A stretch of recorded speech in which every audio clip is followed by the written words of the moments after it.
some of my previous work you'll see folded into my presentation today.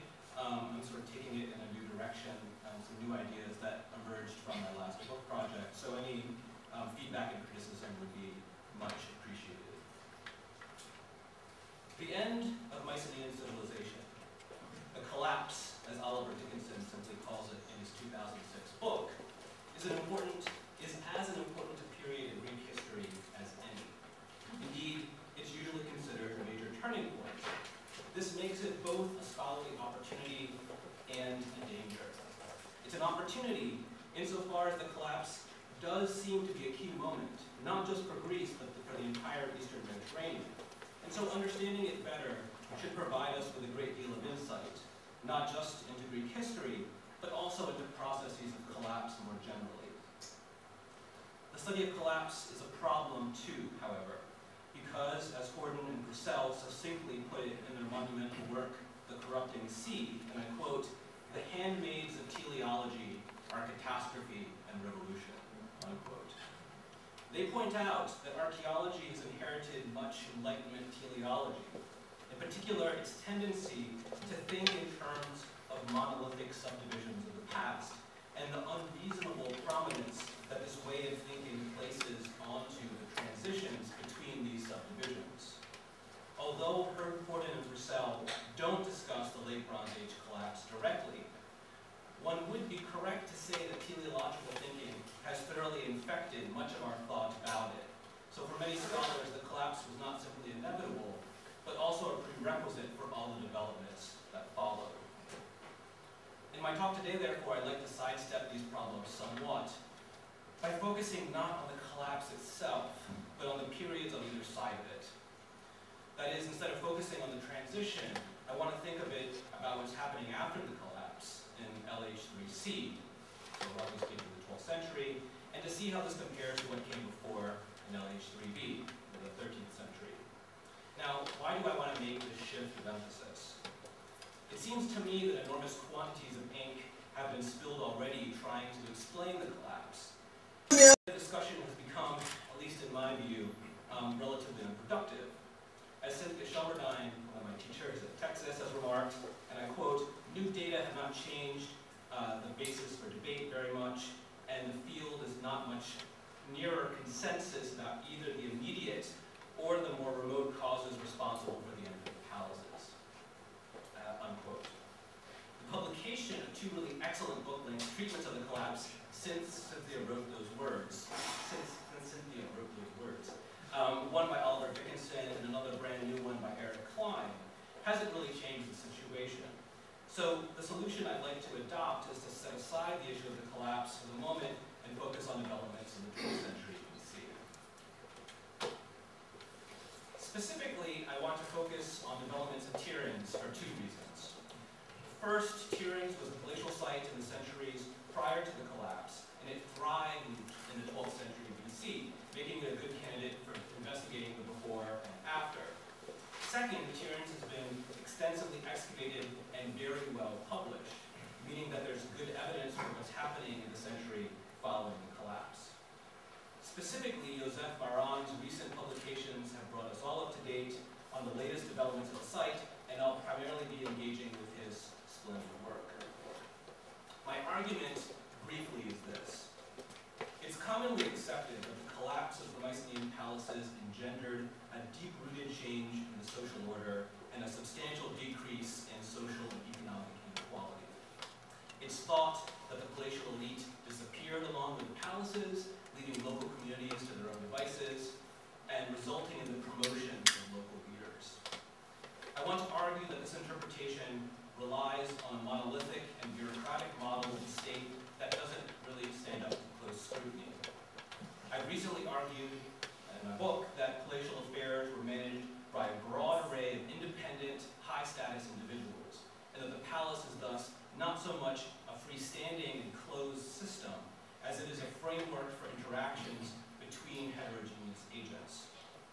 The collapse of the palatial system did, of course, have significant effects, but recent work on the archaeology of the 12th century BC suggests, at least to me, that these palatially active elites did not simply vanish.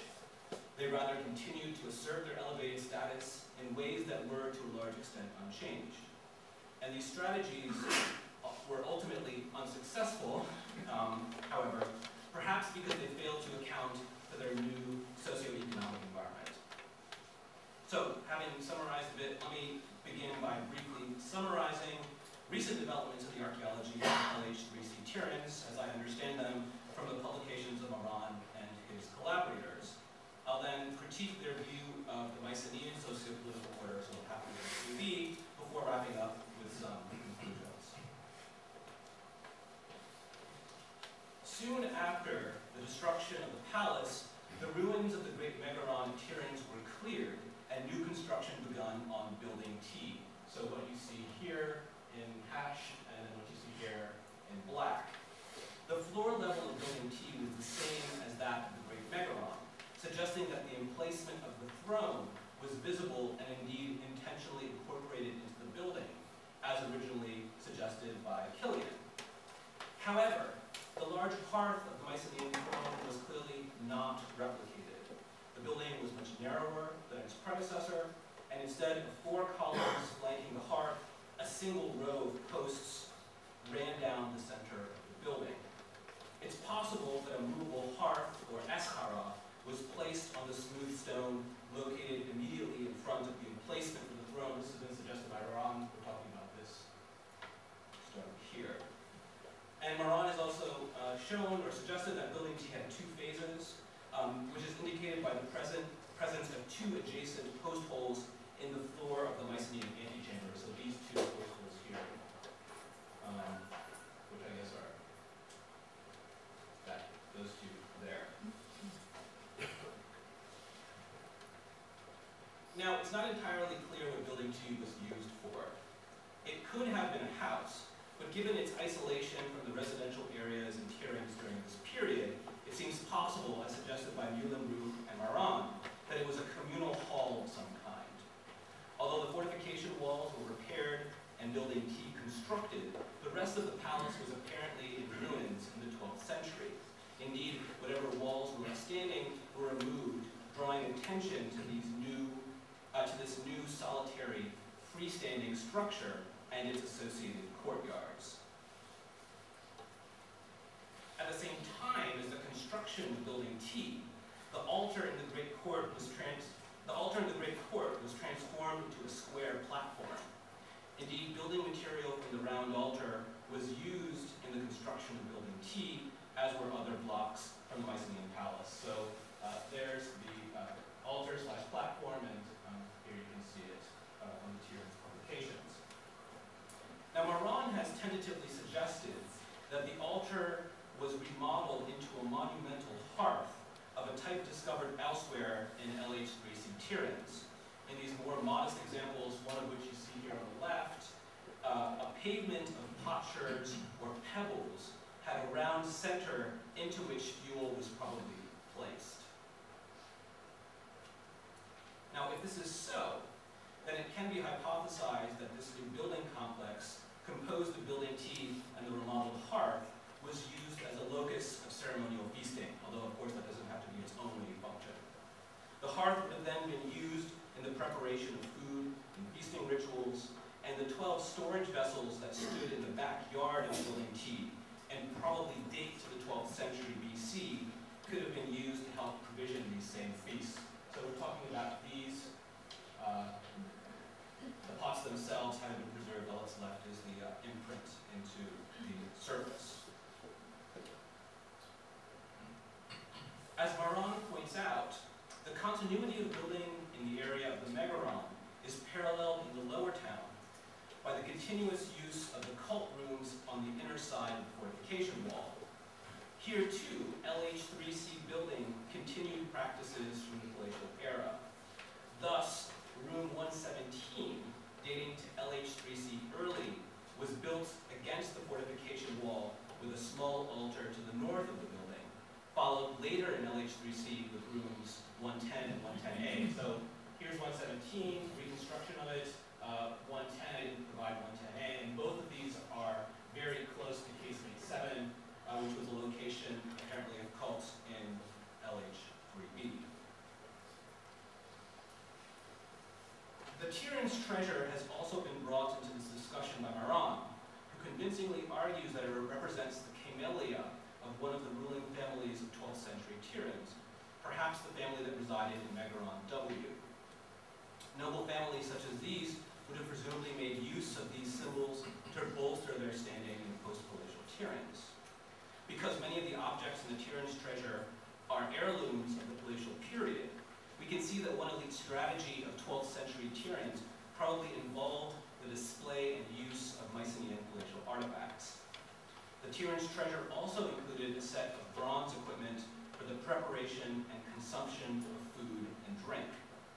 Recently, Maran has suggested that 2 swords in the tyrant's treasure and some of the feasting equipment, 2 fire dogs, and the Cypriot tripod stand were intentionally broken prior to their deposition, presumably in a ritual context. Recent study of the ceramics in LH3C levels outside of the citadel by Philip Stockhammer has also yielded very interesting results.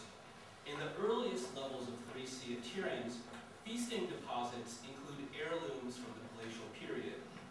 Some of these vessels were over 100 and even 200 years old in 3C early, yet are nearly complete. Now, how these vessels were acquired and deposited is uncertain, but Stockhammer suggests that they were retrieved from tombs. This seems to me a reasonable solution to the problem because contamination from earlier levels can be ruled out. The area where this pottery was found was uninhabited in the palatial period, and the LH3C levels here overlie sterile river sediments. So in this brief review, I've only been able to touch on some of the interesting results from recent publications of the Tyrans team, which are rich in detail and interpretation. I'd like to shift now from the former to the latter, that is, from detail to interpretation, and it's here that I part ways somewhat with the Tyrans team. Their interpretation of the archaeological record of LH3C Tyrans is that it reflects a profound semiotic shift from what went before in the palatial LH3B period. As Philip Stockhammer puts it, and here I'm going to give you a long extended quote, "The end of the palaces seems to have led to the replacement of the wanaks, the king, and his administrative system by a group of aristocratic families. The strong and tight hierarchies were replaced by dynamic and permeable social system. The social position of one's family was based on a network of personal relations and had to be defended and justified on a constant basis.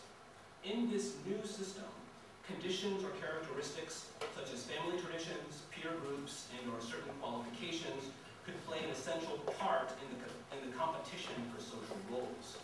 In order to improve their position in this contest for power and legitimacy, members of the elite manipulated their material surroundings. Therefore, feasting in the post-palatial period took place against a completely different social background. It now provided a special opportunity to win respect, prestige, and ultimately moral authority, which enabled people to exert political influence in society with permeable hierarchies," unquote. Now, this interpretation, as compelling as it is, depends on the idea that the Mycenaean palatial socio-political order was highly regimented and controlled. Yet, I think there are good reasons for supposing that this was not so.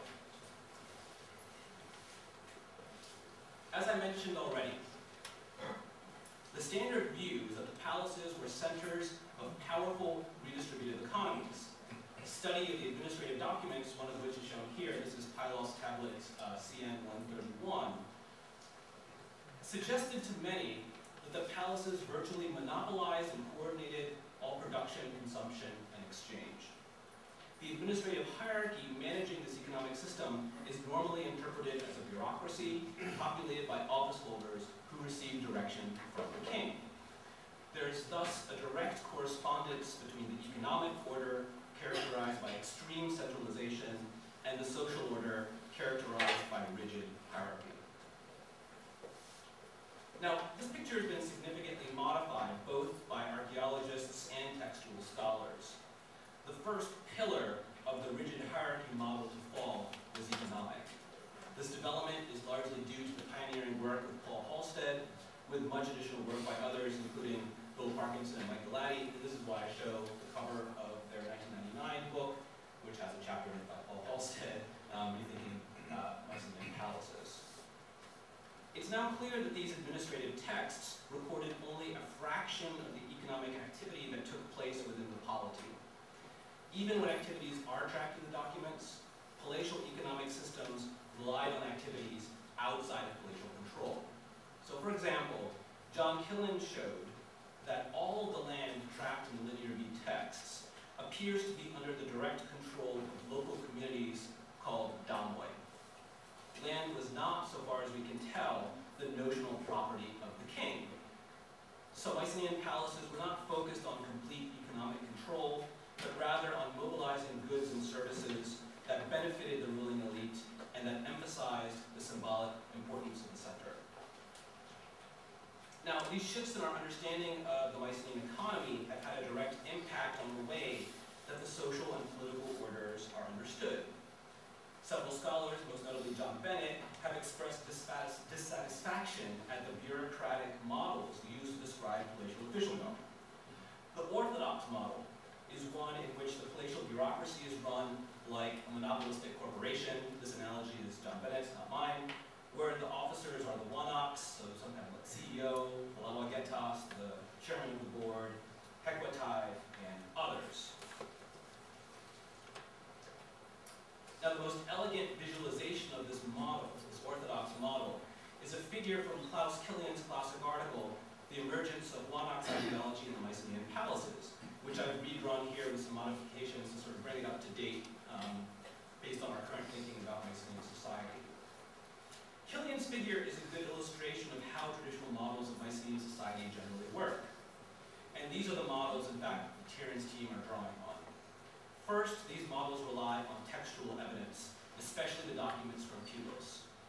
Second, they are top-down in that they begin, literally and conceptually, with the highest office of the palatial administration, that is to say the one-ox, and they work their way down the bureaucratic ladder. Third, the emphasis is not on individuals, but on offices. These offices can then be loosely placed into a managerial hierarchy presided over by the one-ox. Fourth, the organization of society is bi- or tripartite. Now, the bipartite division of Mycenaean society is predictably elite administrators versus non-elite producers, presumably producers of agricultural and craft goods. Most scholars, however, adopt a tripartite model, illustrated here with reference to Killian's chart of palatial administrators with polity-wide authority, local administrators with regional authority, and non-elite producers. Right? So these are the palatial. These are the palatial guys are here, and then the regional folks, and then lower classes. So members of the elite are defined as those who hold an official title within the palatial administration. In these traditional models, not only is society as a whole turned into a static structure, but the individuals who populate it are turned into roles, using Mycenaean terms attested in the texts. Thus, studies of Mycenaean society essentially become studies of words rather than studies of people.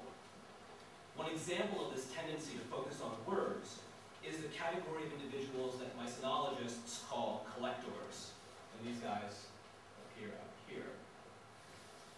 This term, collector, isn't to be found on any Linear B text.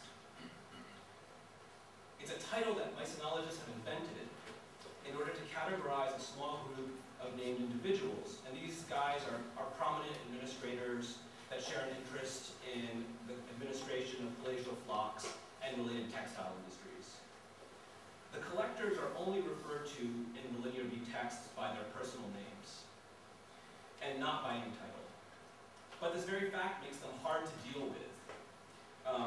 If you're working with offices, so you make up a title for these men and analyze the title as if it were comparable to other official titles, right? So if you're dealing with some kind of hierarchy and you have these names, how do you fit them in?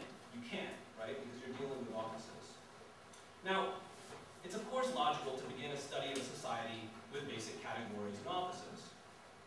But reading Mycenaean society straightforwardly from the texts is a mistake, because it conflates the administrative terminology of palatial administrators with reality. The nature of the Linear B documents is such that scribes only record the information that is directly pertinent to the composition of the document that they're writing. There's no need for scribes to record everything they know about each person or group whom they record. So, if a scribe describes a man as a priest, this is not because his only position in the administration of the palace or in society is that of a priest, but because it's important in the specific context of the document at hand. It's therefore inappropriate to treat the categories in the Linear B texts as stable identities that operate across all social contexts. In fact, we know that a single individual can hold multiple offices, even offices located at different positions in the administrative hierarchy. It's particularly appropriate to question the stability of these roles, given that we now know that palatial control of the economy was partial rather than complete. In traditional approaches, the rigidity of the social order is related to reliance on a model in which the palace virtually monopolized and coordinated production, consumption, and exchange. And it's hard to imagine such extreme economic centralization in the absence of a social structure that's correspondingly flexible. But it's become increasingly clear that the palace did not hold this economic monopoly. So instead of seeing Mycenaeans as impersonal cogs in a totalizing command economy, we may now consider them individuals involved in a variety of activities within and beyond palatial purview. That is, instead of modeling Mycenaean society from the top down, beginning with the administrative structure of the palace and inferring social structure from it, we may model it from the bottom up by investigating the activities and statuses of specific individuals and groups. And this is what I tried to accomplish in my book, Individuals and Society in Mycenaean Pylos, which came out last year. Now, the empirical basis for my study is a corpus of about 1,000 personal names attested in the Linear D tablets from Pylos. This evidence has the potential to enhance our understanding of Pylian society, since individuals provide a better basis for the study of society than administrative terms do. At least that's my claim. On the other hand, these named individuals do not represent a random sample of the population of Mycenaean Pylos. Our sample of named individuals displays a clear palatial bias. Only those people whose responsibilities to the palace needed to be tracked at the level of the individual appear in our texts. Named individuals don't provide us with a complete picture, of course, but they do allow for a fuller understanding of the activities of those individuals who interacted with the palace, since there are many more named individuals than there are office holders. In many cases, it's also possible to say something about the extra palatial activities of these individuals and to make plausible inferences about their status in Mycenaean society. Now, to talk about society from these personal names, we have to connect them to individuals, right? We have names, we want to talk about people. In the past, scholars had avoided discussing personal names because it was thought that names appearing in more than one text probably represented multiple individuals of the same name. So you could have a Hector in text A and a Hector in text B, and they could be two different people, right, both named Hector. In my book, however, I show that in most cases, multiple attestations of the same name referred to a single individual. So I was arguing that in most cases, Hector in text A is the same person as Hector in text B. There is actually a guy named Hector at Pylos. I'm not thinking that at random. So these are the results of my prosopographical identifications. I'm not going to go into depth about the methodologies because you can read about them at great length in the book if you want to.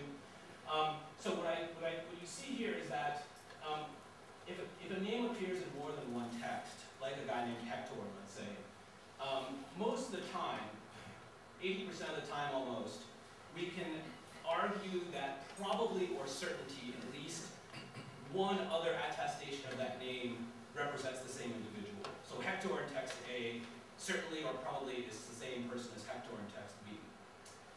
If a name appears in more than one series, so a series is a group of texts that are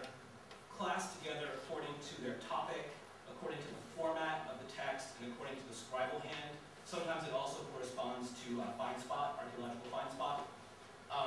So the series is normally deal with different topics. So here it's a bit more tricky. You can see the percentage is lower, 69%, but still, most of the time, if you have a guy, for example, I'll talk about a guy named Kyprios. So Kyprios in series A that deals with allocation of metal to smiths, and Kyprios in series B that deals with animal husbandry are probably or certainly the same individual. Okay, so as a result, I could show that individuals were regularly active in more than one economic field. Named Pelians who appear in multiple texts are usually multitaskers with diversified interests, not specialists. This is the opposite, I think, of the expectation of the traditional model, in which individuals should be assigned administrative or professional roles with specific rights and responsibilities. Occasionally, I can also show that a single individual's activities are located in different parts of the Pelian polity. So shown here are two individuals, Awexos and Plutos. Awexos is represented by these red dots and Plutos by these purple squares. Obviously the locations are somewhat approximate because we don't always know exactly where the toponyms in the texts refer to. And Awexos and Plutos, whose activities, they're both herders and smiths, are spread extensively throughout Mycenaean. Plutos is even active in both the hither and the further provinces. So for those of you who don't know this stuff, Mycenaean Pylos is divided into two provinces, the hither and the further, and you can see that Plutos appears in both. This suggests, among other things, that these individuals were managers of these activities, rather than operatives in the field, since it's impossible to herd multiple flocks located in different locations at the same time. Now, as this chart shows, most individuals appear only once in the tablet. So you can see most of the names appear only once in one tablet series, and then there's a sharp drop-off. So named individuals hardly constituted a homogeneous group. Some appear to be relatively unimportant, while others are administrators of the highest order, perhaps even members of the royal household, and we may even have the personal name of the king himself. Generally speaking, the more times an individual appears in the tablets, the more important and the more varied his or her responsibilities tend to be. Most of the names are male. There are a small percentage of female names. But there aren't clear ranks in status among the named individuals. They rather fall along a continuum of importance from workers to frequently attested members of the inner circle of the administration. This again, I think, contradicts the traditional model, which should expect distinct classes or ranks among the individuals. Although some of the most commonly occurring names are high-ranking office holders, others are not. Indeed, a significant number of individuals who hold no office, as far as we know, are extremely important administrators to judge from the frequency which they appear in the texts. Many high office holders, on the other hand, are rarely attested. So we have this weird situation where guys that appear to be nobodies in terms of their office title do lots of important things, and then people who seem to be super important based on their title don't do very much. Named individuals seem to have been important people generally, and not just with respect to the palace. They're often responsible for activities that require them to have private holdings. For instance, Paul Halstead has shown that shepherds of palatial flocks, like the ones named in this tablet here, must have had considerable numbers of animals in private flocks. So palatial shepherds weren't just shepherding flocks that belonged to the palace, they were also shepherding their own flocks. And they had to have their own flocks in order to maintain the palatial flocks at the full strength. In fact, many herders are responsible for other activities elsewhere, suggesting that they were wealthy supervisors rather than herders in the field, which was the old assumption. A good example of this is a guy here in line 3. No, it's not. There's a guy here in line 3 named Kyprios, not necessarily a Cypriot, could just be someone with a connection to Cyprus. He's not just a herder, he's also a smith, and he's also apparently an alum importer. He gives Allen to the palace in exchange for goods from the palace. Allen doesn't appear in the scene, by the way, as far as we know. As a group, then, these individuals seem to belong to a broad elite class, and they were sufficiently important to be individually responsible to the palace. I think they were the same group that Jim Wright has described as consumers of statusful commodities like drinking sets, weapons, and imports. Their early Mycenaean ancestors probably included the elite groups that built and buried in Mycenaean Tholos tombs. Thus, the elite class at Pylos was considerably broader than is usually thought. Traditional models define the elite class as office holders, a fairly small group of about 100 individuals. But this won't do. There are simply too many named individuals without titles who are actually very active members of the day-to-day administration of the palace. I would expand the elite class to include 1,000 individuals, which is about 2% of the estimated population of Mycenaean Messenia, and about 8% of the estimated adult population. So I think that's reasonable as a size for an elite class. I suggest that we model Mycenaean society as a network of interactions between individuals in specific institutional contexts, from local communities to the palace. This shift moves us away from offices as fixed roles in an impersonal bureaucracy, and allows individuals to occupy a variety of positions and statuses, and not just those derived from the static palace-centered model. The evidence we have suggests that Mycenaean members of the elite were multitaskers with many interests, not just administrative specialists. In sum, then, this new approach changes our understanding, or at least my understanding, of Mycenaean society and the way that it changed over the course of the Mycenaean collapse in two ways. First, it involves the broadening of the elite class, both in quantitative and qualitative terms. So quantitatively, we're just talking about more individuals of the elite, because we're expanding it from the old bureaucratic model in which only office holders were considered elites. Moran, for instance, speaks of a, quote, highly hierarchical political structure, which in its uppermost level was a hermetically secluded system, unquote. I just don't agree. Qualitatively, the Mycenaean elite is not just made up of office holders in the palace, but includes private individuals who are nevertheless intimately involved in the palatial economy. Second, we can no longer assume, I think, that the political collapse of the palaces engendered a complete social breakdown. That is to say, in the old way of thinking, the social order of the palaces was rigid hierarchy, and so the demise of the palaces created a totally new system, a dynamic one, of competing social groups and families. If I'm right, however, a dynamic environment of competing social groups and families was already a defining feature of the social order in the palatial period.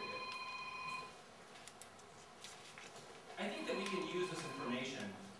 In fact, I'd argue that we have to use this information to help us understand what's happening in LH3C tiers. I'd suggest that the post-collapse elite, consciously or unconsciously, engaged in activities that revived past palatial practices.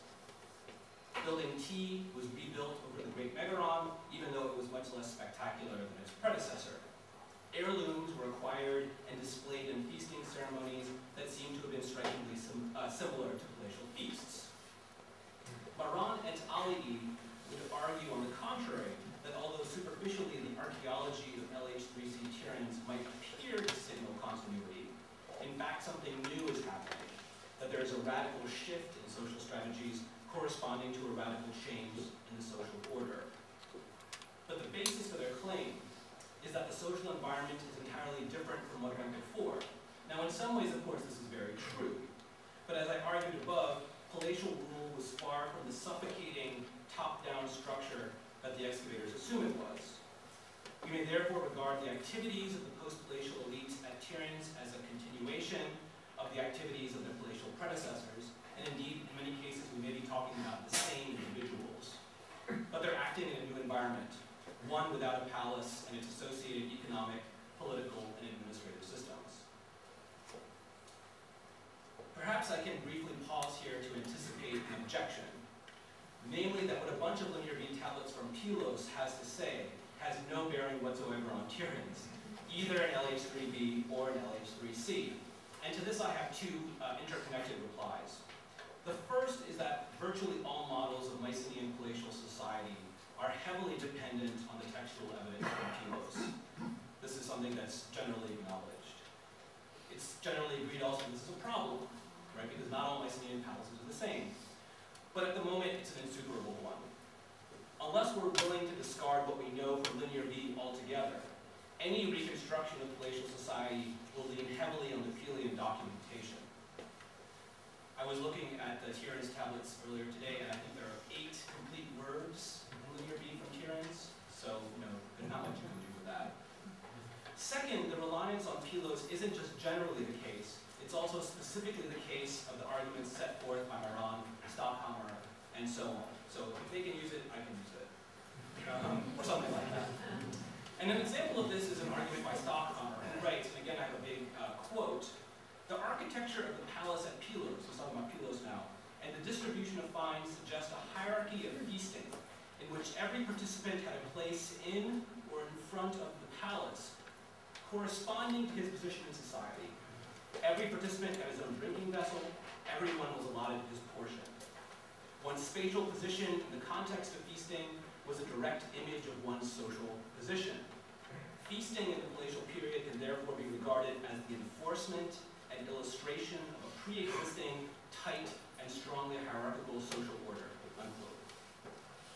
Now here Stockhammer rehearses an argument made by Lisa Bendall in a 2004 article, in which she argued that the archaeological distribution of vessels in the Palace of Nestor at Pylos corresponded to different social groups. So metal vessels in the Megaron, here in red, were used by the palatial elite. Fineware vessels stored in pantries 18 to 22 and used in Court 63, here in green, were used by regional elites. And the less fine vessels stored in room 60 and used outside the palace, here in blue, were used by non-elites. Therefore, feasting replicated hierarchy. Right? Where you feasted said something about who you were. There are several problems with this argument, however. First, as Cynthia Schumberdine has pointed out, only a handful of fragments of metal vessels were found in the area of the Megaron, and these must have fallen from the upper story because they were found well above the floor. In any case, as Cynthia goes on to argue, outdoor venues are far more likely locations for feasting, as the frescoes in the Megaron show. Indeed, as Julie Hruby persuasively argues in a forthcoming article, virtually all of the feasting attested in the linear B tablets must have occurred outside of the palace, and even outside of the Mycenaean town of Pylos. Indeed, she points out that the pots found in palace pantries are not consistent with feasting ceremonies, but rather are consistent with drinking ceremonies. There are simply far too many cups of the palace for their pantries to be designed for feasts. Even so, one might retort that palatial feasting may have been the enforcement and illustration of a pre-existing tight and strong hierarchical social order. Yet, in an article that I published in Hesperia in 2012, I argued from a close reading of 3 tablets, these 3 shown here, that feasting was a site where status was negotiated, not enforced. I concluded that one particular feast, the feast that we know the most about at Pylos, because we have these 3 tablets, was open to strategic manipulation, because at this feast, the private persona of the king, represented by his personal name, Ekeratuo, paid more to supply a feast than he was required to in his official capacity as Wanax, which I interpreted as a display of personal generosity. This matters, I think, because the very fact that he's willing to pay more than is strictly necessary demonstrates that other participants were hardly ciphers in the static hierarchy, merely doing what was expected of them. After all, why would the Wanax need to impress individuals who knowingly acquiesced to their inferior status? I concluded that the ruling elite at Pylos may have written the basic scripts for various ceremonies, but within their confines, truculent or disaffected actors found sufficient room for maneuver. I'm ripping off James Scott here. So returning to Tiryns, then, it seems to me that the activities of the LH3C elite are striking similar to those of their 3D predecessors. Feasting continued to be a central ritual for the performance and negotiation of status. Also, one's connection to the palace, once present, now absent, continued to be displayed by the 3C elite to bolster their social and political standing. Thus, I would conclude that the elite of 12th century Tyrrhens was deploying a set of political strategies that is a direct descendant of the strategies employed by elites in the palatial period, but in a new scenario, a scenario without a palace. Now, of course, the absence of a palace is no trivial matter. Perhaps these traditional palatial modes of elite behavior ultimately failed because the elite groups in the post-palatial period lacked the considerable material and symbolic resources that had been commanded by the palaces. On the one hand, as memories of the palaces faded from view, it became less and less effective to invoke continuity with the palatial past. And here it's worth noting, parenthetically, that these heirlooms that Stockheimer found are only found in the earliest of the 3C levels outside of Tyrrhens, and then they disappear. On the other hand, certain mechanisms of social integration presupposed command over material resources. So large-scale feasts required significant inputs.